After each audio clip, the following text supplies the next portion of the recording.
Hi and welcome to my first filmed dynamic effort day.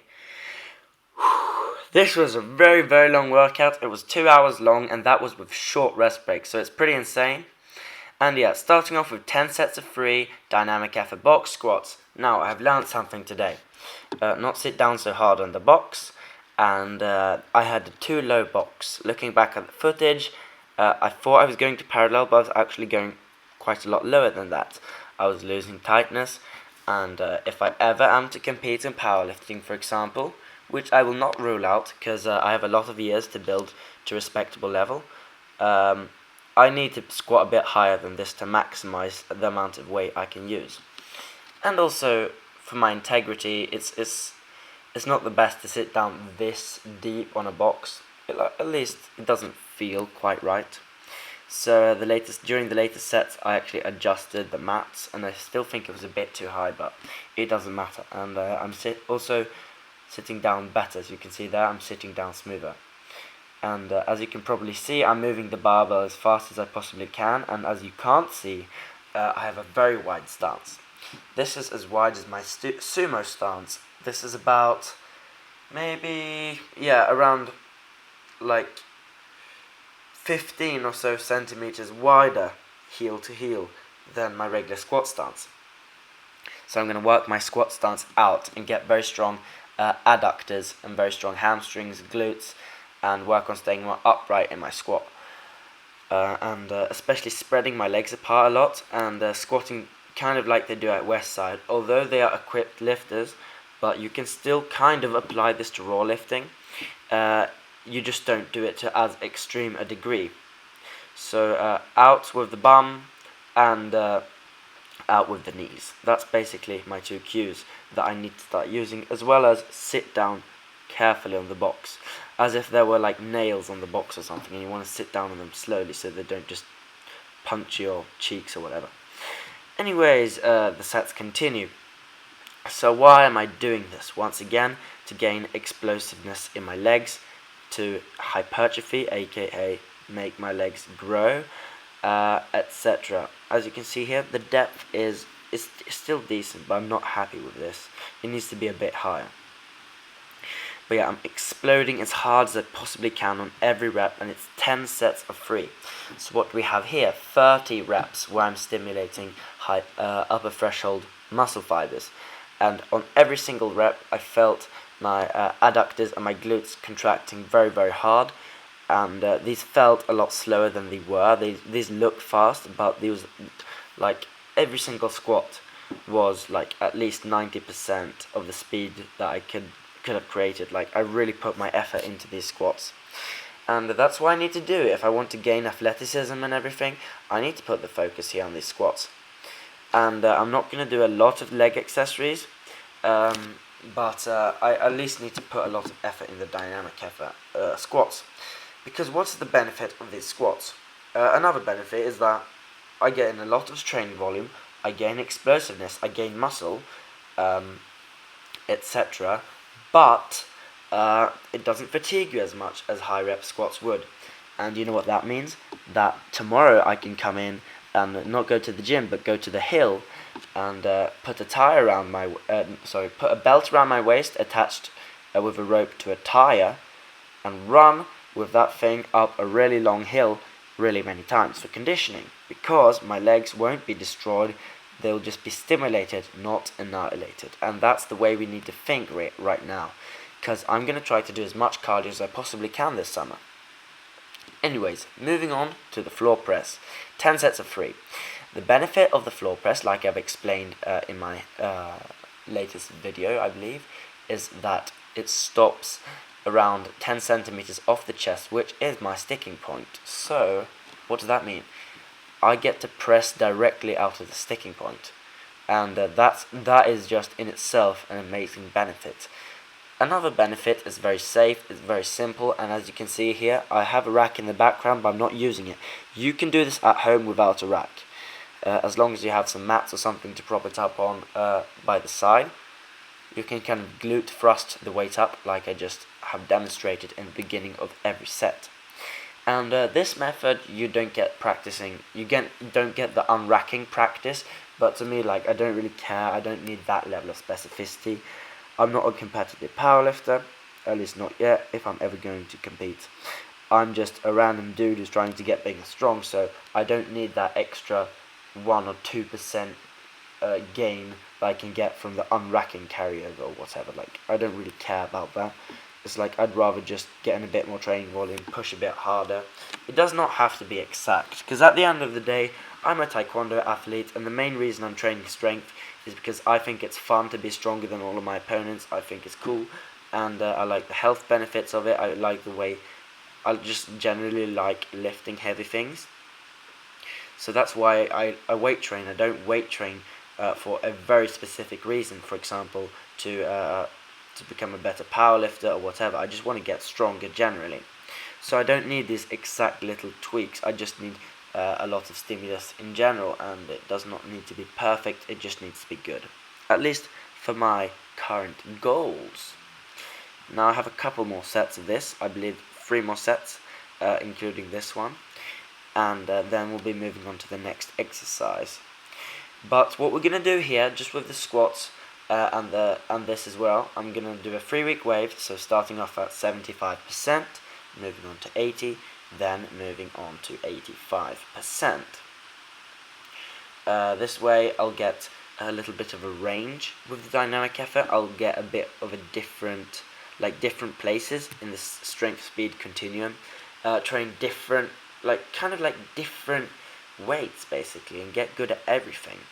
And after this 3-week wave, I'll probably do either decline bench, incline bench, or just regular pause bench as my dynamic effort for the bench press. Anyways, now dynamic effort sumo deadlifts, and I'm actually doing 10 sets of 3, which Westside and all these other places, they will often do 10 sets of 2 and other stuff. But to me, like, I don't really care. I'm going to do 10 sets of 3 because I can recover from this personally at this time, so I'm going to do it.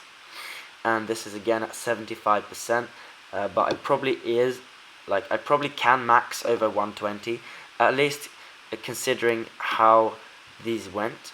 Although I don't really know. After squatting I probably can't do it, but if I were to just go in fresh one day and crank up some music, The Art of Murder or Sabaton or something good, then I can probably hit 120 plus on the sumo deadlift. But I'm not going to test it right now. I'm going to test it on Tuesday. But yeah, these are moving fast, these are moving good, explosive. Really happy with the sumo deadlift today. I love the way they were moving. Like, this was the best part of the workout. The deadlift just felt so good in general, and I felt tight, and I really like this. Like, my back has really thanked me from stopping Bulgarian, and when you take more rest days like this, what I've noticed is the Bulgarian method works very well for the squat, but it does not work at all very well for the deadlift. It works iffy for presses, but the only movement that I can see the Bulgarian method really shining in, like to where it's at a much greater advantage than, for example, conjugate or something, I would say is just the squats. Like squats, squats, squats. That is what the program does best. Also works very well for like explosive lifting, Olympic lifts, speed strength lifts, but I'm not going to dive into that. That's another topic altogether. Anyways, last set of sumo deadlifts. Second last rep, last rep. As you can see, into the last rep, I'm moving these as explosively as I can. Now, 10 sets of 3 overhead press. Are you bored yet? Because legit, this took 2 hours, this whole workout. 2 hours with very short rests. Like, I did a 15 meter walk out of the garage, and a 15-meter walk back, and then I just put on the camera and do my next set. So every single clip here is an individual set. So you can imagine how long this took. But I'm not going to complain because I have the summer holidays now. I have a lot of time. Like, I've already been working today. I worked 7 hours today, so I can make some money, so I can buy stuff for the home gym. Like, literally, that's pretty much the only reason I'm working. Also, just so that I can get used to to a job and stuff, because I will become a grown man eventually, and it will probably happen faster than I think. So I just need to kind of be prepared, even though I'm probably not gonna work in with the kind of job that I did today. It's still something to have done my first job. Anyways, a couple more sets. I believe 3 more sets after this one. But yeah, as you can see, I'm moving the weight as fast as I can, and according to this, my 1 max overhead press should be 52.5. It shouldn't be 55. It could be, and it should be a bit above 50. So I'm gonna shoot for 52.5 for the next max effort day, if I can get it after decline benching or incline or whatever I'm gonna do then. But yeah, keep moving. Good. Now this is the last set. If you are still with me, I thank you very much, because the workout is going to get more interesting from here. It's going to get less regular and more fancy. Now, seal rows. 40 kilograms, 3 sets, or was it 5 sets? I'll just check. 3, 4, 5. Yeah, 5 sets of 10 seal rows. And the benefit of this is that it has the same benefits as a pull-up, in that it does not stress the lower back at all. So I can do a lot of squatting and deadlifting and recover just fine. But it hits the lats and everything, and the benefit is that it hits the similar muscles to a pull-up, but it hits a bit more mid-back, a bit more upper back that I need, and that I feel is lagging a bit in comparison to my lats. So to raise my chin up, I'm going to go for a 3-week wave once again, with these seal rows, to where I'm probably not going to be doing any pull-ups or chin-ups. I'm going to do seal rows, and I'm going to do curls. And which type of curl you are going to see soon towards the end of this workout. But as you can see, once again, even on this high rep set, I'm moving the weight as fast as possible, as explosively as possible. On lifts, where it makes sense to move the weight fast, move the weight fast. The reason is better muscle fiber recruitment. You just learn to be explosive overall. You become more explosive. Like literally, this is specificity of training. I want to become more explosive. So what isn't lifting more explosively going to do? I mean, like that exactly fits my goals. So that is what I'm going to do. And as you can see, even when I'm very tired, I'm actually moving the weight decently fast. And that's where we want it to be. I don't want this to be so fatiguing so that it slows down a lot. Unfortunately, that did happen on the curls today, but the curls aren't as important that I need to be explosive on. I'm just doing those strictly for growth. Like, I don't care if I have absolute maximum speed on curls, but seal rows, it's still an upper back movement. It's a bit more of a full body movement-ish, at least compared to a curl, so I want to move it explosively. Talking about explosively and full body, this is a pretty much like complete upper body builder. The dip. I decided to do 3 sets of 10 today. It was actually very challenging. I did it with body weight. Now, I've learned something from the weighted dips today. I go too deep. I go way below parallel on these. And I just want to break parallel. I want to get deep enough so that it has decent carryover to my bench press. But this is too deep. And the way I'm going to correct this is simply, next time, I'm not going to go as deep. And I'm going to compensate by doing high reps. So it's all well and good. But I didn't strain my shoulder. My sternum, which I've had problems with for years, sternum pain seems to be gone. And that is because I once cracked my sternum during a taekwondo practice. No more about that, but yeah, the dips aggravate that, or tend to aggravate that, so I haven't done a lot of dips. But at this point, it seems like it's healed. It's been like 2 years, and I've gotten older. I've gotten, generally thicker and stronger and denser and better bone structure, so I should be able to take these. Anyways, I'm going to start doing them a bit higher and for higher reps as well. So now, hammer curls. The reason is that I build my biceps, I also build my brachioradialis and my brachialis. These 3 key muscle groups help with the lockout primarily on my chin up, or we can't call it a lockout, but when you get the chin closer to being over the bar, that's when I really struggle. Like from 90 degrees, like when the bar's like eye level, all the way to chin, that's when I think it's the hardest. That means that my limiting factor is my biceps or some other arm muscle, or it could be my limiting factor. At least I feel that too, because when I actually do chin-ups, the muscle I feel the most is my biceps, and I have big lats and everything, and I have a bit smaller biceps, at least if you look at it from an aesthetics point of view. And obviously I don't have jacked lats or anything, I'm just saying I have bigger lats than the rest of my physique. My lats are like my best muscle group. If you go on my Instagram and watch my lat flexes, you can kind of understand that. And that is just because I've been doing a lot of weighted chins and weighted pull-ups. Pull-up sitting now, it's like pretty much my favorite exercise, but I'm going to ditch it for a while, work on my weak points, get back to it, and fucking crush my performance. My old performance, that is. So I'm going to crush that, and I'm hoping actually to, during the summer break, hit a 40 kilogram chin-up. That is the goal for chin-ups and pull-ups for the summer break. But yeah, as you can see, these curls were very challenging today. As you can see, they're grindy, they're difficult. I don't really care. Next time, I'm probably gonna do 5 sets of 11 or 5 sets of 12 instead of 5 sets of 10, because I think that it is possible.